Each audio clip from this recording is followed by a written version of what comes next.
హనుమకొండ జిల్లా Elkathurthy model school వద్ద గుర్తు తెలియని దుండగులు నాటుకోళ్లు వదిలారు. సిద్దిపేట ఎలకతుర్తి రహదారి వెంట పొలాల్లో వీటిని విడిచిపెట్టినట్లు తెలుస్తుంది. ఈ మేరకు మండలం ఎస్ఐ మాట్లాడుతూ నాటుకోళ్లు పట్టుకున్న వారు తినకూడదని తెలిపారు. వాటిని పశుసంవర్ధక శాఖ ఆధ్వర్యంలో పరీక్షల కోసం పంపించినట్లు తెలిపారు. ఫలితాలు వచ్చే వరకు ఎవరూ తినకూడదని పేర్కొన్నారు. కాగా ఈ వీడియోలో సోషల్ మీడియాలో వైరల్ అవుతుంది.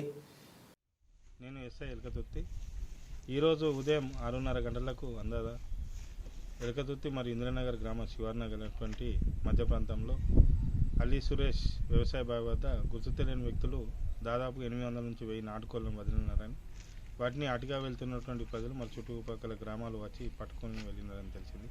దీనిపై మేము వెళ్ళి విచారణ చేయగా అక్కడ ఉన్న 2-3 కోళ్లను పట్టుకొని ఎలకతుర్తి వెటర్నరీ డాక్టర్ మేడం గారికి అప్పచెప్పడం జరిగింది.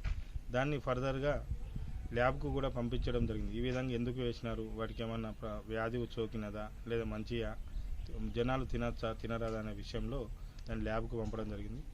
ల్యాబ్ నుంచి రిపోర్ట్ వచ్చేంత వరకు కూడా ఏం చెప్పలేము. ఎవరు కూడా పట్టుకెళ్ళిన వారు వాటిని తినవద్దని కోరుచున్నాము. అదేవిధంగా ఇటువంటి సంఘటనలు జరిగినప్పుడు పోలీసు వారికి సమాచారం ఇవ్వాలి తప్ప ఏది పడితే అది తీసుకెళ్లి తమ ఆరోగ్యాలను ఖరాబు చేసుకొని ప్రాణాల మీద తీసుకొచ్చొద్దని తెలియజేస్తూ హెచ్చరిస్తున్నాము. నమస్కారం, నా పేరు అల్లి శ్రీనివాస్. మా ఎలకతుర్తి గ్రామం. మా భూమి ఇంద్రనగర్ శివారులో ఉంటుంది.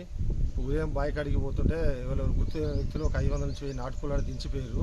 వాటిని చూసి చుట్టుపక్కల జనాలు అందరూ వచ్చి మొత్తం చెల్ల కోళ్ళన్నీ పట్టుకొని పోవడం జరిగింది. ఏదైనా రోగం వచ్చింది, నంబర్ మంచిగా ఉన్నాయా?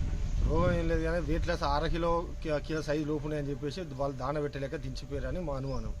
కోళ్ళు అయితే యాక్టివ్గానే ఉన్నాయి.